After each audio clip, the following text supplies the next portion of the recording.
하나님 말씀 열왕기하 4장 38절에서 44절까지의 말씀입니다. 열왕기하 4장 38절에서 44절입니다.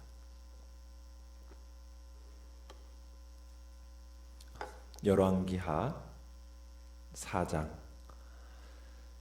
38절에서 44절 우리 한 목소리로 같이 읽도록 하겠습니다. 시작. 엘리사가 다시 길갈에 이르니 그 땅에 흉년이 들었는데 선지자의 제자들이 엘리사의 앞에 앉은지라. 엘리사가 자기 사환에게 이르되 큰 솥을 걸고 선지자의 제자들을 위하여 국을 끓이라 하매 한 사람이 채소를 캐러 들에 나가 들포도 덩굴을 만나 그것에서 들호박을 따서 옷자락에 채워 가지고 돌아와 썰어 국 끓이는 솥에 넣되 그들은 무엇인지 알지 못한지라. 이에 퍼다가 무리에게 주어 먹게 하였더니 무리가 국을 먹다가 그들이 외쳐 이르되 하나님의 사람이여 솥에 죽음의 독이 있나이다 하고 능히 먹지 못하는지라. 엘리사가 이르되 그러면 가루를 가져오라 하여 솥에 던지고 이르되 퍼다가 무리에게 주어 먹게 하라 하매 이에 솥 가운데 독이 없어지니라. 한 사람이 바알 살리사에서부터 와서 처음 만든 떡 곧 버릿떡 20개와 또 자루에 담은 채소를 하나님의 사람에게 드린지라. 그가 이르되 무리에게 주어 먹게 하라. 그 사환이 이르되 내가 어찌 이것을 100명에게 주겠나이까 하나. 엘리사는 또 이르되 무리에게 주어 먹게 하라. 여호와의 말씀이 그들이 먹고 남으리라 하셨느니라. 그가 그들 앞에 주었더니 여호와께서 말씀하신 대로 먹고 남았더라. 아멘. 오늘 말씀의 제목은 풍년의 때에 누리는 풍요라는 제목으로 말씀을 나눕니다. 흉년이 든 길갈에서 엘리사를 통해서 많은 사람이 굶주림이 해결되는 두 가지 이적의 이야기가 오늘 본문의 이야기입니다. 엘리사가 길갈에 있는 선지자 학교를 방문하게 됩니다. 그리고 그들에게 하나님을 가르치고 있었죠. 그런 집회가 끝날 즈음에 엘리사가 간단한 식사 준비를 하도록 명령을 내립니다. 근데 그때는 그 땅에 흉년이 든 때입니다. 그래서 궁핍한 선지자들의 삶은 더욱더 궁핍해져 있었던 겁니다. 자, 내용 관찰 문제 1번을 보시면요. 엘리사가 사환을 시켜 굶주린 제자들을 위해 국을 끓이게 했을 때 어떤 일이 벌어졌습니까? 자, 본문을 보시면은 39절에 한 생도가 들에 나가서 들포도 덩굴을 만나서 그게 채소인 줄 알고 그곳에서 들호박을 채취에다가 썰어서 그 국 끓이는 솥에 넣었습니다. 자, 그런데 이 들호박은 독이 있는 식물이에요. 근데 그 독이 있는 식물인지를 알지를 못했던 거죠. 아마도 이제 굶주림에 시달린 제자들은 거기에 뭘 넣었는지 생각도 하지 않고 정신없이 그 국을 먹었던 것 같습니다. 그러니까 그 독에 중독이 되고 배가 아파오고 점점 정신이 혼미해지면 사람들이 속출했던 것 같아요. 그래서 사람들이 이렇게 얘기하는 거죠. 하나님의 사람이여 솥에 죽음의 독이 있나이다 라고 하면서 엘리사에게 부르짖습니다. 이 들호박이라는 식물은 박농쿨 같은 그런 박농쿨 같이 생긴 어떤 줄기에 노랗고 작은 멜론 같은 열매를 맺습니다. 이것을 섭취할 경우에 설사를 하고 그리고 그것이 심해지는 경우에 죽을 수도 있는 겁니다. 그러니까 지금 이 국을 먹은 성도들이 엘리사에게 도움을 청했어요. 그러자 엘리사가 어떻게 하고 있습니까? 41절에 보니까 가루를 가져오라는 거예요. 그리고는 그 가루를 그 솥에 뿌립니다. 국에 뿌려요.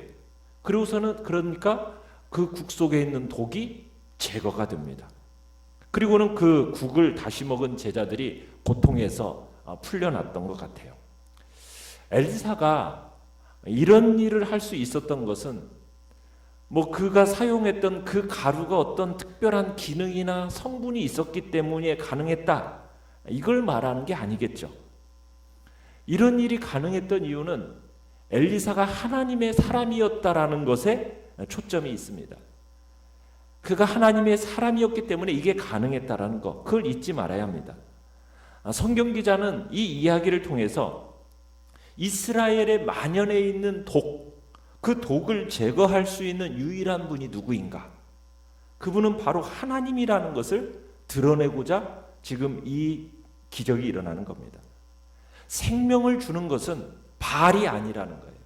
생명을 주시는 이는 오직 여호와 하나님이시고, 너희들의 삶을 궁핍으로부터 고통으로부터 헤아리고 그것을 제거하실 수 있는 분은 오직 여호와 하나님뿐이라는 것을 지금 우리에게 가르쳐주고자 지금 이런 기적이 베푸시는 겁니다. 자, 내용 관찰 문제 2번을 또 보시면은, 한 사람이 하나님의 사람 엘리사에게 드린 것은 무엇입니까? 42절에 보시면 바알 살리사라는 지역인데, 이 마을은 에브라임 지파 땅이었고 길갈 근처에 있었습니다. 그 마을에 사는 한 사람이 보리떡 20개와 자루에 담은 채소를 이 하나님의 사람인 엘리사에게 선물로 가져옵니다. 성경 기자는 이 헌물이 그 해의 첫 열매라고 얘기하고 옵니다. 처음 만든 떡 하니까 그 해의 첫 열매예요. 율법에 의하면 첫 열매는 누구에게 드리는 것이냐면 하나님께 드리는 거예요. 그러면은 그 첫 열매는 제사장들의 몫이 되었습니다. 그런데 이 사람은 누구에게 가져왔습니까? 엘리사에게 가져왔어요. 이유가 무엇이겠는가? 그 당시 이스라엘, 북이스라엘 왕국의 제사장들은 백성들을 하나님께로 인도하기는커녕 오히려 베델에 거하면서 우상 숭배에 앞장섰던 사람들이 제사장들입니다. 그래서 이 사람은 지금 북왕국의 제사장들을 무시하고 진정한 하나님의 사람인 지금 엘리사에게 이 귀한 재물을 가져왔던 거죠. 그런데 문제가 하나가 있습니다. 이 사람이 가져온 이 곡물에 비해서 먹을 사람이 너무 많다는 거예요. 지금 이때 엘리사와 함께 했던 사람들이 몇 명에 달았다라고 얘기합니까? 43절에 보면 100명입니다. 100명. 그러니까 백성들의 지금 기근이 극에 달하면서 아마 선지자를 찾는 사람이 많았었던 것 같아요. 그런데 이 엘리사가 무리에게 이것들을 주어 먹게 하라고 지시를 내립니다. 떡 몇 개요? 20개. 그리고 채소 한 자루. 이걸로 100명을 먹여라. 이건 참 믿음의 언어입니다. 이건 엘리사가 하나님의 자비의 속성에 두고 한 이야기입니다. 자, 그런데 사환이 엘리사에게 이렇게 얘기를 합니다. 이 빵으로 무리를 먹이라고 얘기하니까 사환이 뭐라고 얘기하고 있습니까? 내가 어찌 이것을 100명에게 주겠나이까? 100명의 사람에게 간의 기별도 안 가는 양입니다. 라고 지금 말을 하고 있는 겁니다. 이 사환의 말은 어떻게 보면 불신과 의혹에 가득 차 있는 말이죠. 또 이 이야기는 사환의 어떤 관대함에 대한 분노를, 사환이 지금 엘리사의 어떤 관대함에 대한 분노를 느끼고, 이것은 당신이나 나나 함께 그냥 우리를 위해서 먹을 음식이지 이걸 지금 함께 먹을 양도 아닌데 이걸 왜 지금 저 사람들이 주라고 하냐고 하면서 이 사환이 지금 회방을 놓는 듯한 지금 이야기를 하는 겁니다. 자, 그런데 엘리사는 믿음에 있어서 흔들리지 않습니다. 지금 자신도 이 음식의 양이 매우 적다라는 것을 알고 있어요. 아마 그리고 그것을 위해서 기도를 했던 것 같아요. 그 기도에 대한 응답이 엘리사에게 왔던 거죠. 그래서 엘리사가 43절에 또 이야기를 합니다. 무리에게 주어서 먹게 해라. 여호와의 말씀이 그들이 먹고 남으리라 하셨다. 이렇게 얘기를 합니다. 그러니까 엘리사는 이 하나님의 말씀에 대한 믿음, 그 하나님의 말씀에 대한 명확한 말씀에 지금 믿음으로 반응하면서 하나님이 분명히 말씀하셨다. 먹고 남을 것이다. 그러면서 순종을 요구하고 있는 겁니다. 자, 연구와 묵상 문제 3번을 보시면 왜 엘리사는 여호와의 말씀이 그들이 먹고 남으리라 하셨다고 말했을까요? 하나님이 어떤 분이신지를 엘리사는 알고 있었고 그것을 매우 선명하게 보여주기 위해서입니다. 하나님은 긍휼과 자비가 풍성하신 분입니다. 사람들의 결핍과 굶주림, 여기에 깊은 관심을 갖고 계시는 분이 하나님이십니다. 그리고 그 문제를 해결해 주려 하시는 분도 하나님이십니다. 그렇기 때문에 우리는 하나님과 그분의 말씀에 대한 믿음만 가지고 있다면 그 하나님의 말씀에 대한 믿음이 우리 인간의 문제의 유일한 해결 수단이 된다라는 것을 우리는 발견하게 될 겁니다. 그러니까 엘리사는 이 헌물 뒤에 하나님의 손길이 있다라는 것을 알았고 하나님이 이 군중의 필요를 채울 수 있다라는 사실을 믿은 겁니다. 하나님께서 절대로 엘리사 자기를 당황케 하지 않을 것이고 그들 백성들 앞에서 조롱거리로 만들지 않을 것이라는 그런 확신이 엘리사에게는 있었기 때문에 그 사환에게 지시해서 지금 이 말에 순종하라고 다시 한번 명령을 내린 겁니다. 자, 그 결과 엘리사의 말대로 어떤 일이 벌어졌습니까? 44절에 보니까 여호와께서 말씀하신 대로 먹고 남는 기적이 일어납니다. 마치 신약시대에 어떤 기적이 연상됩니까? 그죠? 오병이어의 기적이 연상되는 그런 음식이 먹고 남는 놀라운 기적이 엘리사를 통해서 일어나게 된 겁니다. 하나님의 기적은 하나님의 전능하심을 믿지 않고 하나님이 하신 말씀에 순종함을 통해서 실현되어집니다. 하나님의 말씀은 내 경험, 내 논리 이것에 따라서 제한하거나 하나님의 그 절대적인 말씀에 순종하기보다 자꾸 따지려 드는 일이 없어야 됩니다. 하나님은 당신의 말씀을 절대적으로 신뢰하고 무조건적으로 순종하는 자를 통해서 인간 상상을 초월하는 그런 놀라운 능력을 나타내십니다. 그 능력은 기적을 일으키시는 거죠. 우리는 그 하나님의 놀라운 능력을 체험하는 자로 서기를 원합니다. 하나님의 말씀을 믿으시고 그 말씀에 순종함으로 나아가십시오. 그렇게 한다면 지금 우리가 살아가는 이 세상 참으로 성령의 능력을 통해서 하나님의 놀라운 기적들을 일으켜 주실 것입니다. 하나님은 이 같은 기적의 역사의 주인공이 우리가 되기를 원하시는 것입니다. 느낀 점 4번을 보시면 하나님의 사람이 받은 예물을 100명의 사람들을 먹이기 위해서 나누어 주는 것을 보며 무엇을 느낍니까? 참 엘리사는 받은 예물인 이 떡을 어떻게 사용할까? 아마 이것을 고민하고 생각했던 것 같아요. 그런데 이 엘리사의 첫 번째 관심이 뭐였습니까? 자신이 아니었습니다. 다른 사람이었어요.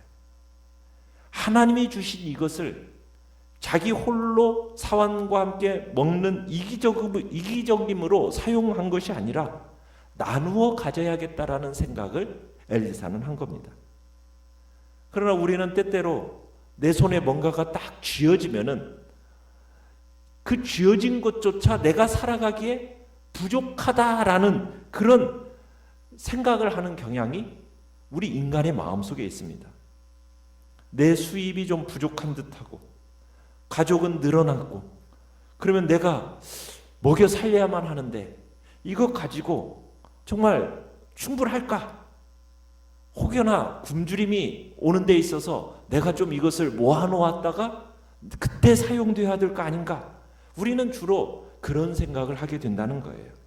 그러나 믿음의 역사는 어떤 상황 속에서 일어납니까?